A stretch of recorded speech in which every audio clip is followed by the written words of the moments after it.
Hey guys, it's Susie here. Welcome back to my channel.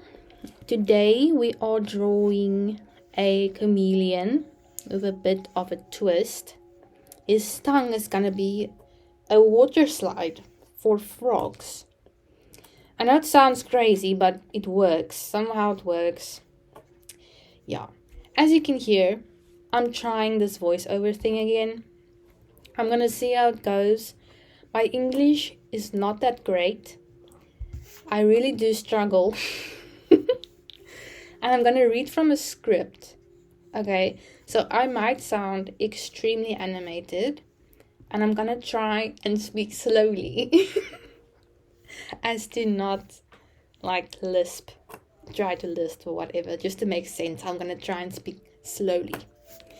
But anyway, I want to talk a little bit about chameleons today because I recently fell in love with chameleons. They are the coolest animals ever. They're just so cool. So I really just want to talk about chameleons. So that's why I'm doing the voiceover.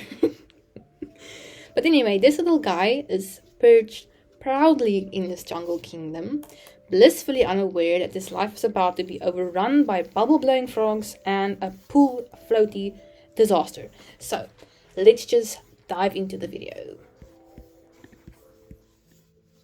Just a small disclaimer before I start. I won't be speaking the whole time continuously throughout the videos. There will be some silent parts. Yeah, I'm not gonna speak for 30 minutes straight, okay? I began with the lightest colors first, and then I just built it up from there. I didn't really know what I was doing, but I mean, it's a jungle backdrop full of leaves and shiny plants and vines draped like jungle streamers. It's also where the frogs come in. These frogs who weren't invited, but they showed up anyway.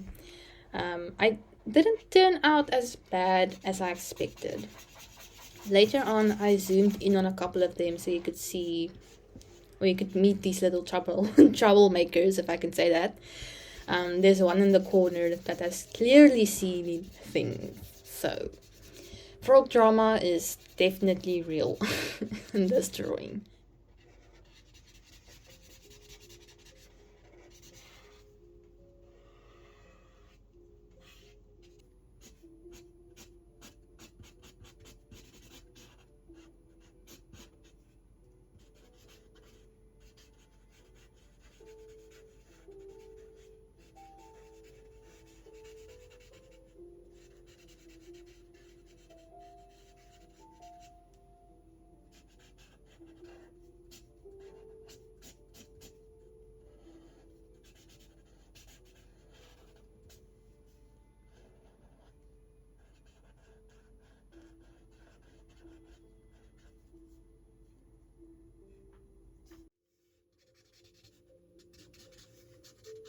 I was a bit afraid to add color to the water, but in the end it turned out alright.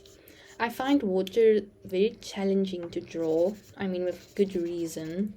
I just have to practice a bit more, but I think I might be getting the hang of it. And again, I started with the lightest colors first, added layers on top of that, and then at the end I just added some white acrylic paint. Is it paint?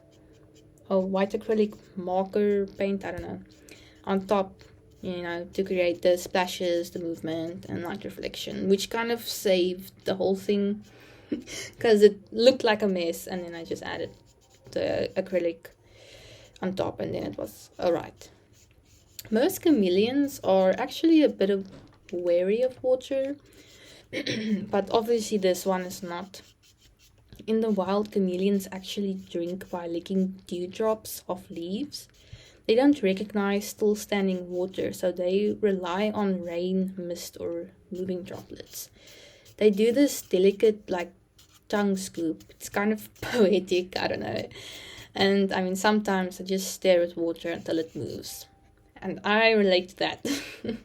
But obviously, this chameleon is breaking all of the rules. He's sipping straight from the ripples, striking poses between the frogs, and just embracing the chaos. Chameleons may seem chill, But some of them are surprisingly territorial. Territorial. Mm. I mean, they're like tiny jungle landlords with a serious attitude. Depending on the species, a chameleon's territory might be just a few square meters wide, but don't let that small size fool you. If another chameleon dares to trespass, there will be drama. They'll puff up, flash bright warning colors, bob their heads. They'll even hiss like tiny dragons just to scare off intruders. Males especially take this very seriously. Even if the other guy is just passing by to get to another leaf. I mean, seriously. And once they win a territorial standoff, they'll often strut away slowly, like in true diva fashion. Like, that's right, this leaf patch is mine. I can just imagine that. I wish I could see it, but anyway. They don't always want to fight, but they'll throw a tantrum if it's necessary. Because in the chameleon world, personal space isn't just preferred, it's a lifestyle.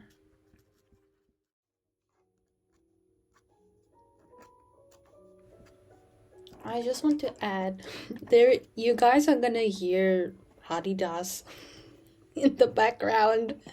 It's those birds with the long beaks. I'll put in a photo so you know what I mean. I think there's a nest outside my window or something because every night, almost at the same time, they start to make noises. And I don't know why. I don't know what is happening. And I don't know exactly where it is, but there's definitely some Haridas living outside my window. I don't know if you can hear that. they're doing it now. But yeah. So that's how my evening is going. I should just remember to breathe when I'm telling you guys these facts, because honestly I am forgetting to breathe between my sentences.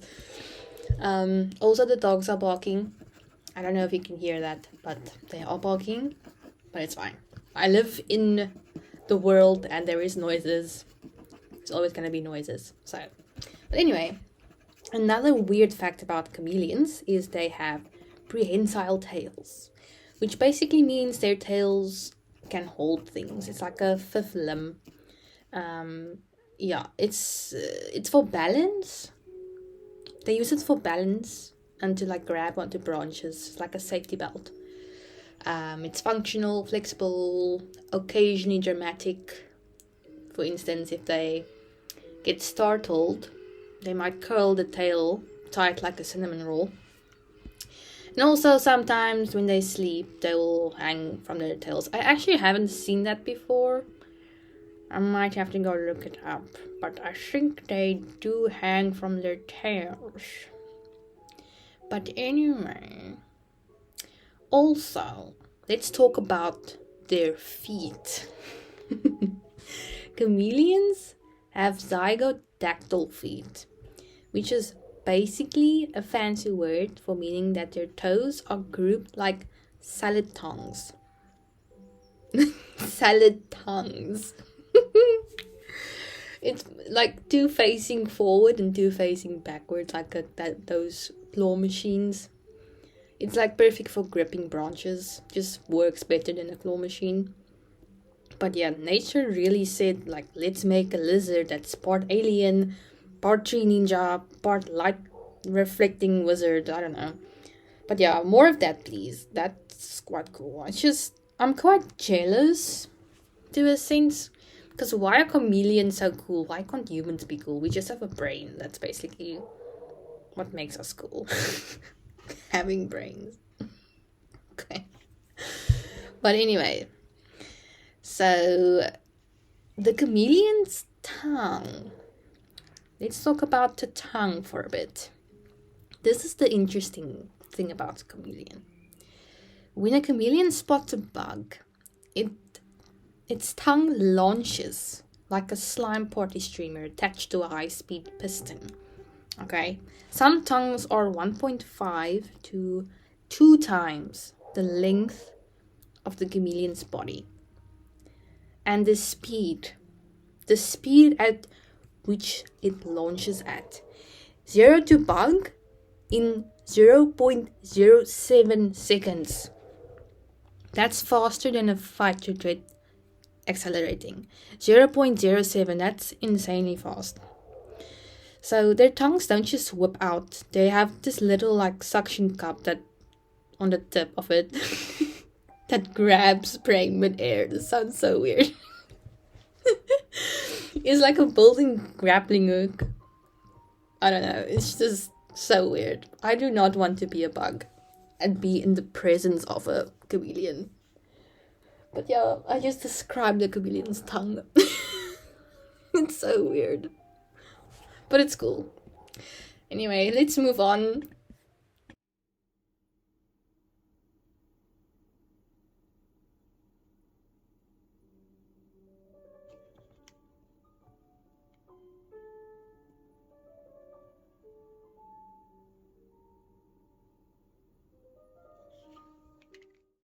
Nature's lizardly illusionist. So this lizard that I'm drawing hasn't got any time to be subtle.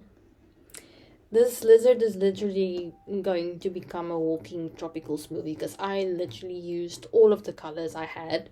But anyway, let's talk about chameleon skin. They don't change color with pigments like we do.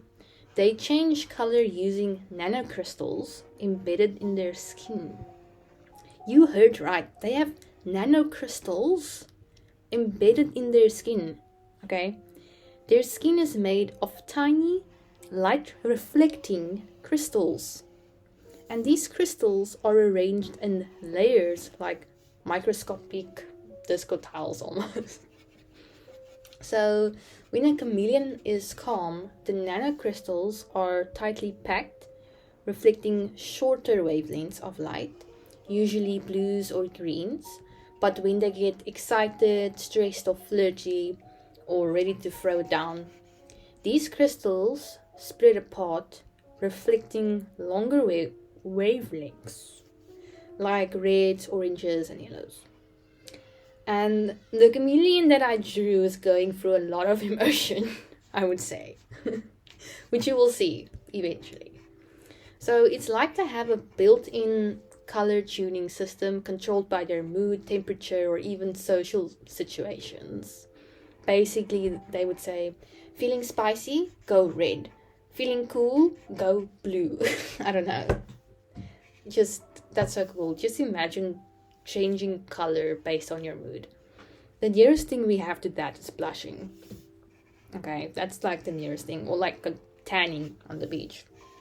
Yeah, so.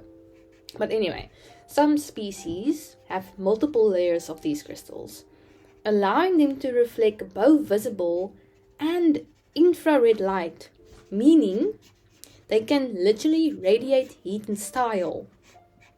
Nature didn't just give them camouflage, they gave them interactive LED skin, if I can say that. That is so cool, and I am really jealous. So, in other words, these lizards they don't dress for the weather, they just are the outfit. They are just the outfit. That's insane. But it gets even more insane.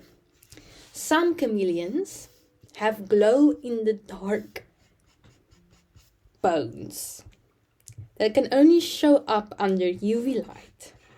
Their bones contain natural fluorescence, which shines through their skin, turning them into a glowing skeleton lizard if you shine the light, like the right light. Just let that sink in. Okay. No one is 100% sure why they do this. Is it for communication? Camouflage? Dating, perhaps? Nobody knows. The scientific community is still figuring it out. But I think it's just because they are absolutely fabulous. Number one up there. Just slaying just laying the way. But anyway, it's subtle to the human eye, but to other chameleons who can actually see UV light, which is also crazy, it might be a whole other language. It might be how they communicate. Imagine just walking past someone and their skull glows. Not creepy, it's just lizard couture. I'm, I'm not sure if I'm saying it right. Couture. Anyway, let's move on. So, under the right light, chameleons don't just shine. They will literally haunt the forest. And I fully support that. Like, if I was a predator and I saw that, I would be running away very fast.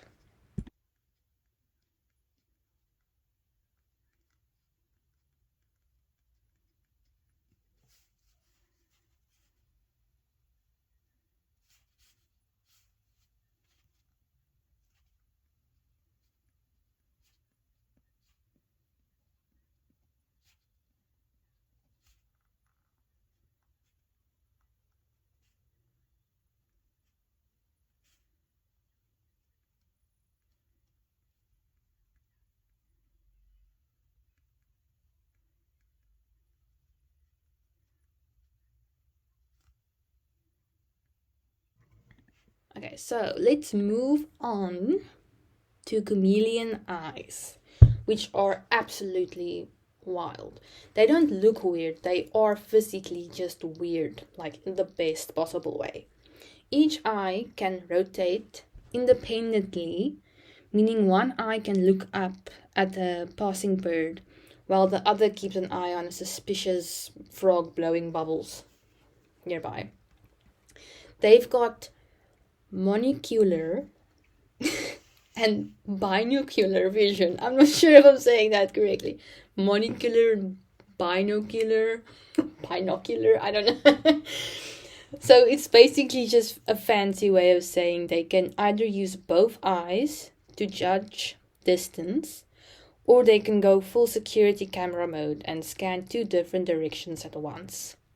Their vision is so sharp, they can see a tiny bug from 5 to 10 meters away and like lock on like a literal lizard sniper. It's like having a zoom lens strapped to each eyeball. It's like Twilight, but for lizards, basically. I don't know. Oh, and the best part? When they do spot a snack, both eyes swivel forward like laser turrets, lock on, and boom, tongue launches. Bam, bam, bam. Poor flies just falling, you know. But basically they're walking periscopes with built-in bug radars, which is insane. Like, if I made a vampire movie, I would make the vampires lizards, because this is basically sounding a lot like giving me vampire vibes here. But anyway, their eyes move independently, giving them a full 360-degree view with extremely good depth perception. So this little guy can actually watch you and judge you at the same time. I wouldn't want that. I would also not want to give a chameleon a sniper rifle, if you know what I mean. Yeah, they would be very, very good snipers, which they are, naturally. So, let me just, before I continue, sprinkle a little bit more random chameleon facts while you watch me continue the drawing process. Chameleons don't have ear openings. They don't have external ears, but they can still sense vibrations through bones in their head. Insane. And talking about their heads, some of them have helmet heads. Some species have big bony crests called, I'm gonna butcher this, casques.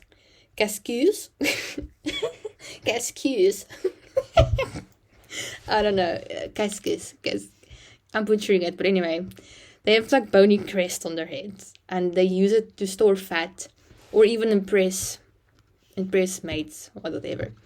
And they are almost like fingerprints, because not each, like, every chameleon is not the same. They have their.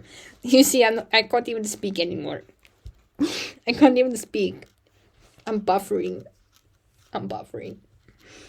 What I'm trying to say is each chameleon has its own unique pattern and color range, like fingerprints. Pretty cool, right? Then let's get to their babies. Baby chameleons hatch fully developed and can start hunting and climbing right away. There's no like awkward teenage phase. They're born, they are fully developed. And we humans are only fully developed by 25, I think. Because that's when your brain stops developing. And it's just downhill from there. Okay, anyway. Another thing is secret species. There are so many species of chameleon, and there are still being new species discovered. So I'm going to talk about the world's tiniest chameleon, the Bruchesian nana. I probably butchered that also. But this species was discovered in Madagascar. Madagascar contains 50% of the world's chameleon species, by the way. But this species was discovered in 2021. That's 4 years ago. So there are still species being discovered. But this specific chameleon is so small, it can stand on the tip of a matchstick. It is like possibly the most tiniest reptile in the world. It's so small, it can like accidentally fall asleep in a flower, and you wouldn't even know that it's in the flower because it's so tiny. The adult male of these species measures about 13.5 millimeters. That's just over half an inch if you're like not familiar with the millimeters and the things. 13.5 millimeters. Yet, even at that size, he still has a tongue as long as its body. There's no shortcuts. It's still proportionately accurate to a chameleon, even though it's only 13.5 millimeters long.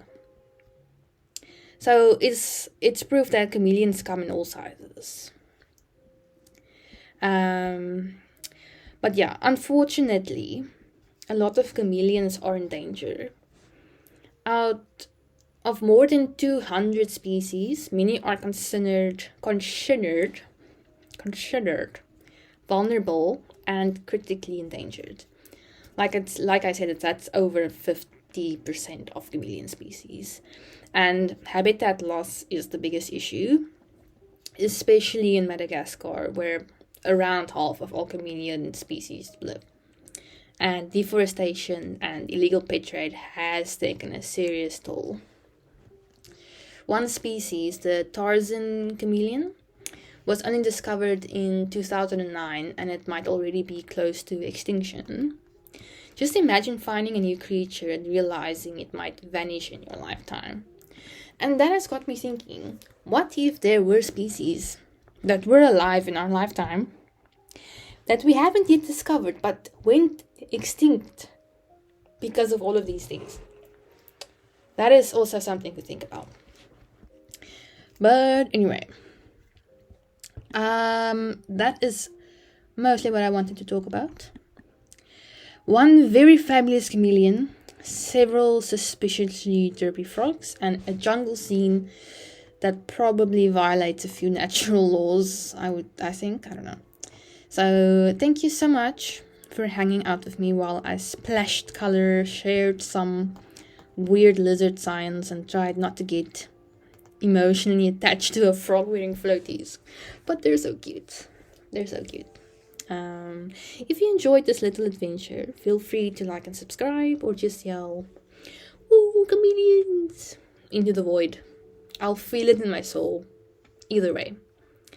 And remember, you don't have to blend in. Sometimes being colorful, chaotic, and slightly frog adjacent is exactly the vibe. And keep in mind that we have very, very special species on our planet that don't have voices. So I'm trying to shine a light on them. Yeah. See you next time. Goodbye. Blah, blah, blah.